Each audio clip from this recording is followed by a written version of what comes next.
কুষ্টিয়া সদর উপজেলার খেজুরতলা পাটিকাবাড়ি মাধ্যমিক বিদ্যালয়ে ৩টি পদে কর্মচারী নিয়োগ সহ বিভিন্ন অনিয়ম দুর্নীতির প্রতিবাদে স্কুলের প্রাক্তন শিক্ষার্থী ও বৈষম্য বিরোধী ছাত্র জনতা মানববন্ধন করেছে। সোমবার ২ আগস্ট সকালে খেজুরতলা পাটিকাবাড়ি মাধ্যমিক বিদ্যালয়ের সামনে বৈষম্য বিরোধী ছাত্র জনতার আয়োজনে মানববন্ধনে বিদ্যালয়টির বিভিন্ন অনিয়ম, দুর্নীতি ও নিয়োগ বাণিজ্যের বিষয়ে প্রশাসনের দৃষ্টি আকর্ষণ করে সঠিক তদন্তের মাধ্যমে দ্রুত আইনি ব্যবস্থা নেওয়ার দাবি জানান। আজকে আমাদের এই শান্তিপূর্ণ মানববন্ধনটা কোনো ব্যক্তির বিরুদ্ধে না, আমাদের শ্রদ্ধেয় শিক্ষক তাদের বিরুদ্ধে না। এটা আসলে আমাদের এমন একটি মানববন্ধন যেটা আমাদের বিগত ম্যানেজিং কমিটির সাথে সম্পৃক্ত যারা ছিল, স্কুলে একটা বড় ধরনের নিয়োগ বাণিজ্য হয়েছে সেটা নিয়ে। আমাদের স্কুলে বিগত ৩ কর্মচারী নিয়োগে ৩০ লক্ষ টাকার একটা নিয়োগ বাণিজ্য হয়েছে, সেটার বিরুদ্ধে আজকে আমরা এই মানববন্ধনটা করতেছি। এবং এই নিয়োগ বাণিজ্যের সাথে যারা সম্পৃক্ত আছে সে যেই হোক না কেন তার আমরা দৃষ্টান্তমূলক শাস্তি চাচ্ছি এবং আইনি প্রক্রিয়ার মাধ্যমে তার শাস্তিটা আমরা নিশ্চিত করতে চাচ্ছি। এর জন্য আমরা উপর মহলের দৃষ্টি আকর্ষণ করছি এবং সকলকে আমাদের সহযোগিতা করার জন্য আহ্বান জানাচ্ছি। আমি মীর মাহফুজুর রহমান, কুষ্টিয়া সরকারি কলেজ অনার্স ফাইনাল ইয়ারের একজন ছাত্র এবং খেজুরতলা পাটিকাবাড়ি মাধ্যমিক বিদ্যালয়ের সাবেক শিক্ষার্থী। সার্টিফিকেট লাগবে 8ম শ্রেণীর সার্কুলার দিয়েছে। আমার পরীক্ষার হলে নিজেই বলে তোমার যশোর বোর্ডের সার্টিফিকেট। আমার তো অশিক্ষিত হিসাবে আমি তখন মনে করলাম সার্কুলার দিয়েছে 8ম শ্রেণী, বোর্ডের সার্টিফিকেট কেন লাগবে? তারপরে ওখান থেকে বাতিল হলাম, আমরা কুষ্টিয়া জেলা অফিসে নিয়োগ দিল।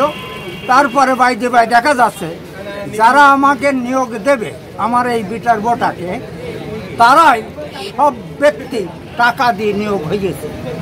6 বছরে প্রায় 1 কোটি টাকা এই স্কুলেতে কারা নিল, এইটা আমার উপর মহল্লাদের কাছে দাবি যেন এর উচিত বিচার করে। আমি শাহরিয়ার হোসেন শান্ত, আমি খেজুরতলা পাটিকাবাড়ি মাধ্যমিক বিদ্যালয়ের একজন সাবেক শিক্ষার্থী এবং আমি পুলিশ লাইন্সে অধ্যয়নরত ইন্টার সেকেন্ড ইয়ারের একজন ছাত্র। আমি আমার সাবেক বিদ্যালয় পাটিকাবাড়ি মাধ্যমিক বিদ্যালয়ে যেই 30 লাখ টাকার নিয়োগ বাণিজ্য হয়েছে এবং এর মধ্যে যেই দুর্নীতিটা হয়েছে এর দৃষ্টান্তমূলক ব্যবস্থা দেখতে চাই এর বিরুদ্ধে, এবং এই বিষয়ের তীব্র নিন্দা আমি জানাচ্ছি। আমি চাই আমার বিদ্যালয়ে আর কোনো দুর্নীতি যেন ভবিষ্যতে না হয় এবং আমার গ্রাম, আমার বিদ্যালয় এবং আমার পাড়া মহল্লার মানুষ যেন সুন্দর সুষ্ঠুভাবে, সর্বোপরি আমার দেশটা যেন সুন্দরভাবে গড়ে ওঠে, আমি এই আশা কাম্য করছি। বিগত দিনের নিয়োগ বিজ্ঞপ্তিতে যে নিয়োগ দেওয়া হয়েছে সেটা দুর্নীতির মাধ্যমে এবং অর্থ লেনদেনের মাধ্যমে, এর জন্যে আজকের এই মানববন্ধন। এই যে 3 কর্মচারী, পূর্বেও অনেক কর্মচারী নিয়োগ হয়েছে, শিক্ষক নিয়োগ হয়েছে, এখানেও বাণিজ্যের একটা ব্যাপার আছে। তো আমরা চাচ্ছি সমস্ত ঘটনা তদন্ত হোক এবং এর সাথে যারা জড়িত আছে তাদের সুস্থভাবে আইনের আওতায় আনা হোক। পরবর্তীতে কোনো ম্যানেজিং কমিটি আসে, এটা যেন সুষ্ঠু নির্বাচনের মাধ্যমে ম্যানেজিং কমিটির গঠন হয়। আমি মোহাম্মদ মাহবুবুর রহমান, এই পাটিকাবাড়ির সন্তান এবং এই স্কুলের পাটিকাবাড়ি মাধ্যমিক বিদ্যালয়ের একজন প্রাক্তন ছাত্র হিসেবে আজকে আমাদের মূলত মানববন্ধনটার বিষয় হচ্ছে যে আমরা এই বিগত বছরে যে বিগত সরকারের আমলে কিছু অসাধু চক্র আমাদের এই স্কুলে ম্যানেজিং কমিটিতে ছিল, প্লাস স্কুলের স্যার মিলে, ম্যানেজিং কমিটির লোকজন মিলে এরা যে নিয়োগ বাণিজ্যটা করছে এটা সকলের অগোচরে, কারো কোনো সিদ্ধান্ত ছাড়া এটা করছে। এবং আমরা এখন বর্তমানে যেহেতু কথা বলার স্বাধীনতা পাইছি এবং সেই কারণে আমরা এই মানববন্ধনটা মূলত করছি যে এই 3 জন কর্মচারী নিয়োগে 30 লক্ষ টাকা তারা ঘুষ নিয়েছে এবং এই টাকাটা তারা নিজে মেরে দিয়েছে। তো আমরা এটার সুষ্ঠু তদন্ত চাই এবং এর দোষীদের বিচার চাই। আমি মতুর রহমান লিটন মেম্বার।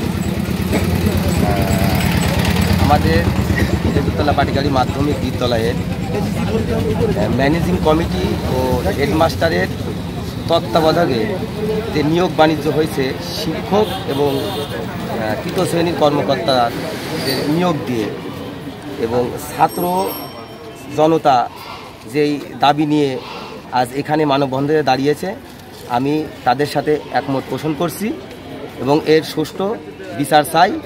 আমরা চাই যে পরবর্তীতে যেন এই স্কুলের দুর্নীতি গ্রস্ত কোনো লোক ম্যানেজিং কমিটিতে আসতে না পারে এবং বিগতভাবে যে দুর্নীতিগুলো হয়েছে তার সুষ্ঠু বিচার চাই।